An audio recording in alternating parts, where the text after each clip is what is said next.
और दूसरा उद्देश्य है कि हम चाहते हैं गरीब बुजुर्ग के जितने बच्चे हैं जो पढ़ने में उनके परिवार सक्षम नहीं है, उनकी सुविधा के लिए हम निःशुल्क वहाँ पढ़ने की व्यवस्था करें, उस तरह का रूम बनाया जाए। ये सब हम लोग का उद्देश्य है और यही लक्ष्य है। इसी उद्देश्य और लक्ष्य के साथ हम लोग बुद्ध भगवान पर वहाँ विकास यही सब चीज़ करना चाहते हैं। और हम चाहते हैं कि ऊपर से भी हम लोग को कुछ सहयोग मिले जो वहाँ बुद्ध विहार बनाने में हम सक्षम हो और बढ़िया से वहाँ बन सके।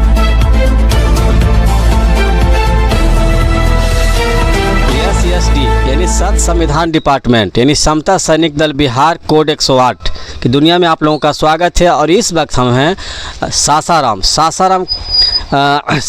में। और सासाराम एक गांव है जहां एक नया बुद्ध विहार बन रहा है और उस बुद्ध विहार के एक सदस्य हमारे साथ में हैं और उन्हीं से हम पूछेंगे कि बुद्ध विहार बनने के बाद किस प्रकार से सभी इंसान, बहुत सारे ऐसे लोग हैं जो कि बूढ़े बुजुर्ग हैं जिनको घर से लोग भगा दिया है और वैसे भटक रहे हैं, उनके लिए क्या सुविधा है। भांते जी गाँव जाते हैं प्रचार के, उनके लिए क्या सुविधा है। और SSD सेना जो कि बुद्ध विरासत को बचाता है पूरे बिहार में, उनके बारे में क्या इनका सोच है, थोड़ा उनसे बात करते हैं। सर, आप अपना नाम बताते हुए आप अपने बुद्ध विहार के बारे में बताएंगे कि बुद्ध विहार किस प्रकार से बनना है, कैसे बनना है, क्या किनसे सहयोग चाहिए, क्या चाहिए नहीं चाहिए, जी बताइए। हमें नाम बताइए पहले। मेरा नाम विष्णुचंद्र सिंह जी पड़ेगा, विष्णुचंद्र सिंह। और मैं बहुत पहले से ही बौद्ध विचारधारा से लैस हूँ और उनके बारे में भी हमें पूर्ण रूप से जानकारी है जी। और उनके उद्देश्य और उपदेशों पर चलना मेरा कर्तव्य है जी। हिंसा के खिलाफ हम लड़ते हैं और सत्य के मार्ग पर चलना उनका उद्देश्य है। हम चलने की कोशिश करते हैं। और बात रहा है यहाँ बुद्ध विहार की विकास की। ये गांव का भी नाम बता दीजिए जहाँ बुद्ध विहार। इस गांव का नाम है भड़कुड़िया। ये पतपुरा पंचायत में पड़ता है, प्रखंड डेहरी में पड़ता है जी जी। तो हम सोच रहे हैं हमारे जितने भी बौद्ध विहार के हमारे साथी लोग हैं या उस विचारधारा से जो हमारे सहयोगी हैं, हम चाहते हैं कि बुद्ध विहार का विकास कैसे हो।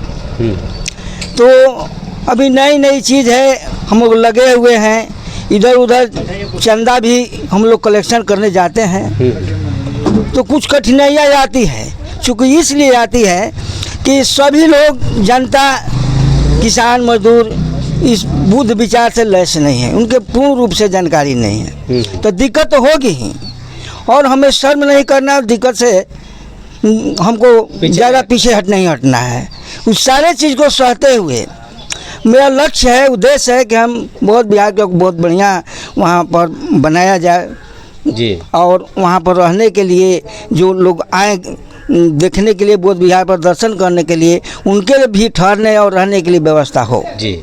इस उद्देश्य है। और मेरा एक और उद्देश्य है कि वहाँ एक हम ये बनाना चाहते हैं जो कि उसमें गांव घर से जो भी लोगों को बुढ़ापे पर निकाल देते हैं घर से, हाँ। उनको ठहरने के लिए, खाने के लिए, पीने के लिए ये सारा व्यवस्था हम लोग वहाँ करें। ये मेरा एक उद्देश्य है जी। देख लीजिए, ये कुलवारी कौन सा गांव था? भड़कुड़िया गांव है। अगर यहाँ का जो बुद्ध विहार है, बुद्ध विहार बना तो सासाराम जिला ऑनसोन डेहरी जितने भी बूढ़े बुजुर्ग परेशान हैं वहाँ आ सकते हैं, रह सकते हैं और खाना खा सकते हैं।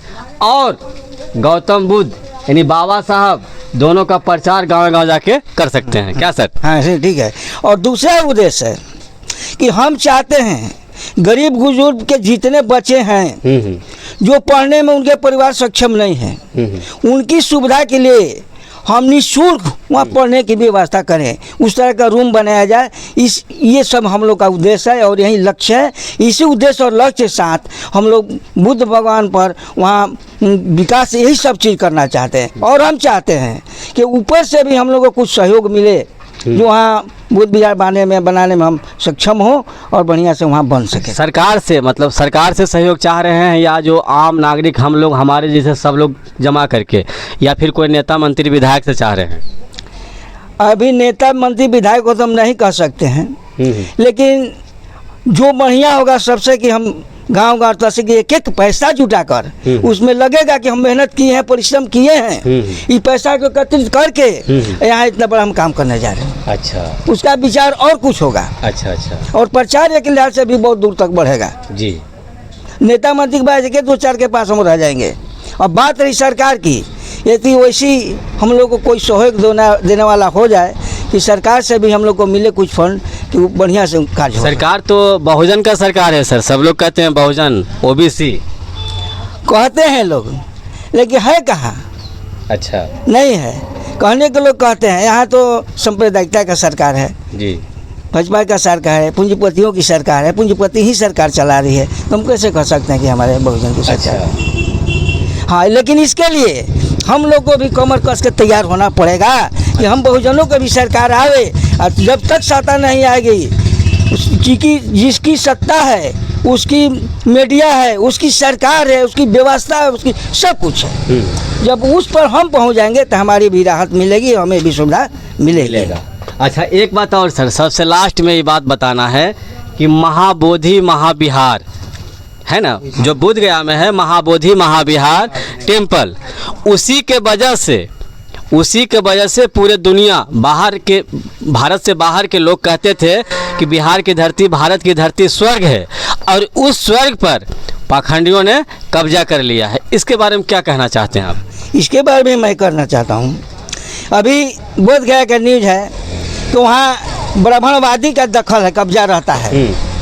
ये पूर्ण रूप से बौद्धिक लोगों को वहाँ का भार बोझ नहीं दिया जा रहा है, वहाँ का काज करने का काम नहीं दिया जा रहा है। ये तो बहुत ही गलत नीति है, क्योंकि और धर्म में हम मानते हैं, मुस्लिम हो या धर्म हो, हिंदू धर्म हो, मंदिर में कोई का मठ का वहाँ एथी संगठन है, उसमें क्यों नहीं बौद्धिस्ट को रखा जाता है? ये सवाल है। तो यहाँ ये लोग क्यों रहेंगे जब उसका विकास हमारे बौद्धिस्ट लोग करेंगे, सारा कार्यभार उनको दिया जाए। ये सरकार से मैं कहना चाहता हूँ कि उन लोगों को हटाया जाए और पूर्ण रूप से बौद्धिक लोगों को दिया जाए कार्यभार। जी देखिए, क्या नाम बताए थे? विष्णुचंद सिंह। विष्णुचंद सिंह, जिनका कहनाम है कि जो महाबोधि महाविहार टेम्पल, जिसके वजह से विदेश के लोग भारत देश की धरती को स्वर्ग बोलते थे, वो धरती पर पाखंडियों ने कब्जा कर लिया है, और ये सरासरी गलत है। गलत है या नहीं है? बिल्कुल गलत है, और इसको वापिस करना चाहिए। अगर